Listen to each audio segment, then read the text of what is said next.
Last year I auditioned for a place at a local youth orchestra, and although I performed the best in the audition, I didn't end up getting the place because I didn't do too well on the interview.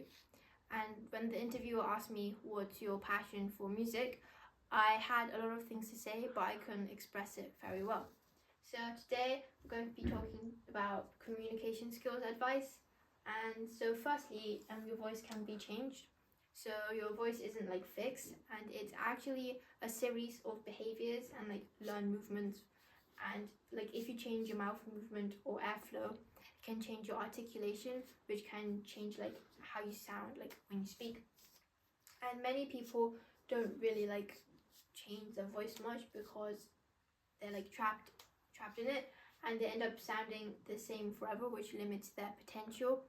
And so your voice is actually like an instrument, and through like lots of like training it can become more powerful, and you can learn to use it to like make more like impact. So for example, in like Hollywood, where lots of movies are made, the actors usually have personal coaches to like improve like how their voice sounds like and how they can like convey emotions in their voice. And you can also work on your own like voice by yourself. And also many like TV hosts for like talk shows, they also have like coaches as well, so that they can appear more confident on TV. And there's also many degrees in like universities as well to do like public speaking and stuff. And secondly is 5 vocal foundations. So firstly is the rate of speech, which if you like can vary the rate of speech to catch the listener's attention and keep them more engaged in what you're saying. And usually when you say things like quickly, there's more like passion in it, and when it's slowly, it will like often like convey more of a sense of importance and make what you're saying sound more profound. So like in my in class, like my English teacher showed us like a speech by Winston Churchill, and you probably know that in like World War II, it was like he played a really big role in like inspiring like all of the like British citizens to have more like faith that they would actually be able to defeat like the like Germany. And one of his most famous speeches, he was like, we shall fight in the beaches, and we shall fight on the landing grounds, and we shall fight in the fields and in the streets, and we will fight in the hills, and we will never surrender. And this, like when he was saying we shall fight on the beaches and we shall fight on the landing grounds, he said it quite slowly compared to the rest of it, which made it sound more important and profound, and it reached more like people and it impacted them a lot more. Secondly is volume. So if you have a louder voice, it sounds like you have more confidence, and it can give more authority. And if like you have a louder, you have to actually believe what you say, and if you actually believe what you say, it will be easier to like have a louder to like speak louder, because then you're confident in what you're saying.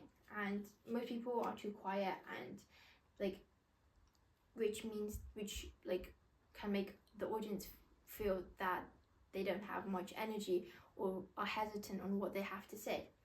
So for example, like I mentioned before, in like Winston Churchill's speech, when he said we shall never surrender, he said that bit really like loudly, which showed that he had lots of confidence in it, which also filled like the listeners with lots of confidence as well, that they might like win as well. And it showed that he really believed what he was saying. And thirdly is pitch. So like if you had like your favorite book that you've probably read a lot of times, if someone asked you to recite 1 page of the book, you probably wouldn't be able to do that. But if they asked you to like recite your favorite song, you'd probably be able to do that really easily. And both 1 page on a book and also a song, they have roughly 280 words. But like, why can't we like memorize just a page but we can memorize a song.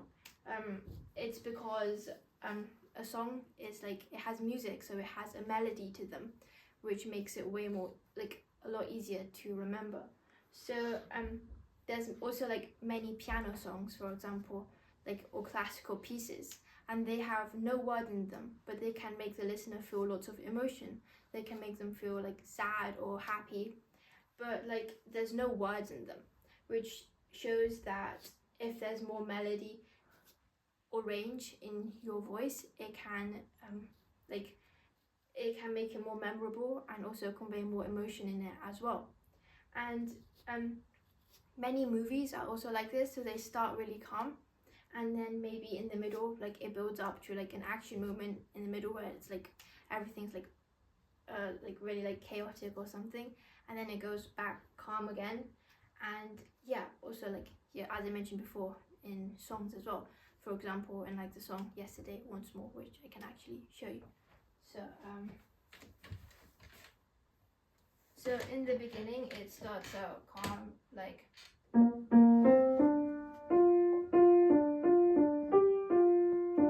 so as you can see, it starts kind of like quieter, and then when you get to like the chorus in the middle, it like builds up and gets louder. So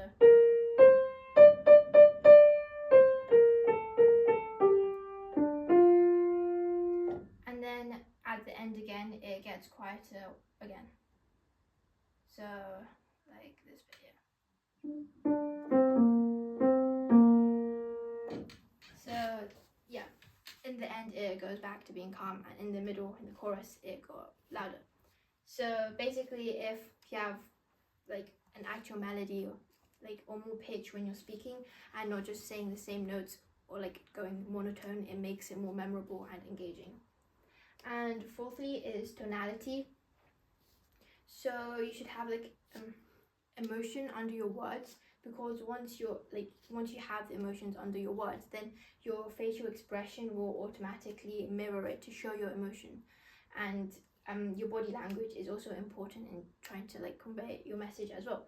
So for example, like mimes, I think they're really like impressive, because they can tell the whole entire story without using any words, and just like using their facial expressions. And so yeah, basically just like control your tone, and make, like, once you're able to like do that and actually put emotion in your words, it will sound more authentic and real, instead of just like straight monotone, and like it won't really connect with the audience that way. And so like lastly is pausing. So pausing in like your speech is really important, because it can allow the audience like a time to reflect and absorb the information that you just said, and it can like impact it a lot more. And so for example, like in Winston Churchill's speech, when he was saying, we shall fight in the beaches, we shall fight in the like landing grounds, and especially when he said we shall never surrender, then he paused at that moment, which let everything he said just like sink in, and have the audience more time to like process what he just said. Thirdly is structure. So basically you can have like a framework which like helps other people understand what you're saying better and easier. And a way to do this is the 3-to-1 method, where like you say firstly, secondly, and thirdly with examples. And this helps because it avoids rambling and confusion. So it means you can provide the most like amount of value when you're speaking, and you don't go off in a tangent and loop around the same thing over and over again. So an example of this could be if you had to give a speech on like why screen time was bad, for example. You could say, firstly, it damages your eyesight.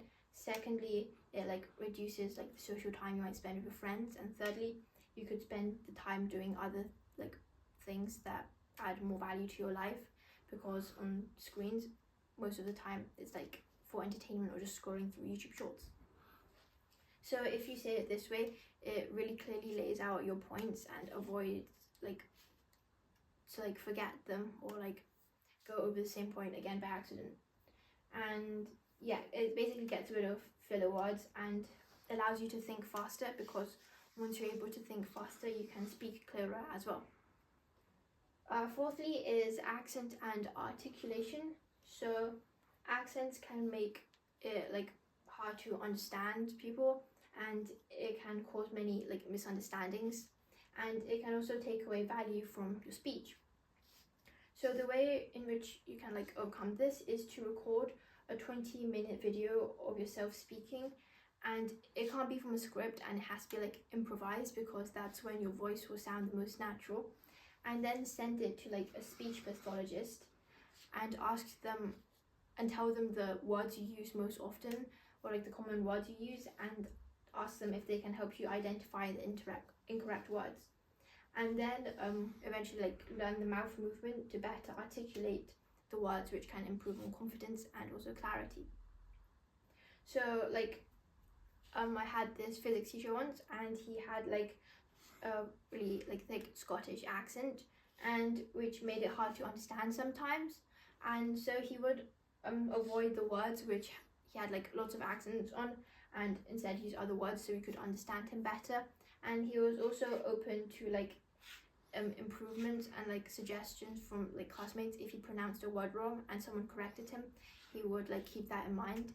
And by the like end of the year, it was like much better than at the start, and there was like a really big noticeable improvement. And fifth is to manage nerves. So many people, when they're speaking, they're normally like really great at like just talking, but the moment they step on stage, they can underperform, and like all the skills they know previously like disappear, and they end up being like bland or stiff or like awkward. But like so some ways in which to like help deal with nerves are some like body techniques. So breathing is really important, because it can help relax the body and the mind and help you go into like a state of calm, which is why most people, like when they meditate and want to be calm, they can like focus on the breathing a lot. And also physical activity helps, because when your hands shake when you're on stage or when you're nervous, it's because you have excess adrenaline. And so if you take a quick walk before your speech or do a little bit of exercise, it can help reduce the adrenaline and make you seem like more like stable on stage and confident. So there's like these are the physical like things you can do, and there's also like mental things as well. Like so to help your mindset. So many people are nervous because they have a fear of judgment, and they're scared of what other people think of what they're going to say.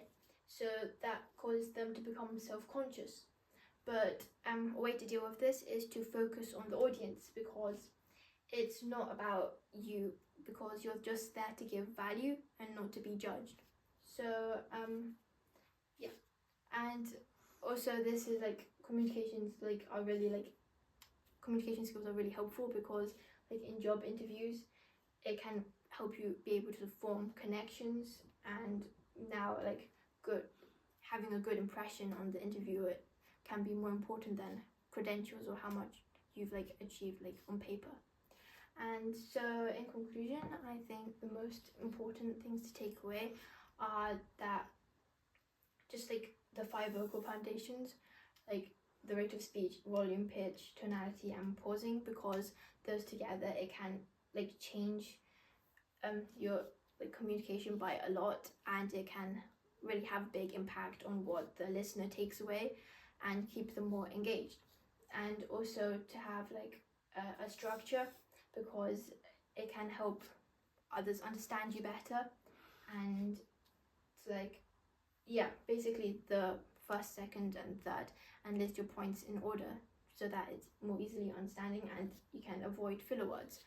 And lastly, managing nerves with like the body techniques like breathing or like walking right before your speech, and also like the mindset to focus on the audience and know that you're just there to give value and not to be judged. So finally, like looking back on my interview that I did for the orchestra, I really regret it, because I feel like I could have done better, and I didn't really focus on improving my communication skills before. And now that like I know all of this. If the interviewer asked me again what I was passionate about in like music, I could say that like firstly I think like it's really like enjoyable and I want to like be able to like spread it with lots of people, and secondly that yeah, I think it can relieve a lot of stress, or like thirdly I listen to a lot of music and like really enjoy it. So yeah, thanks for listening. Bye bye.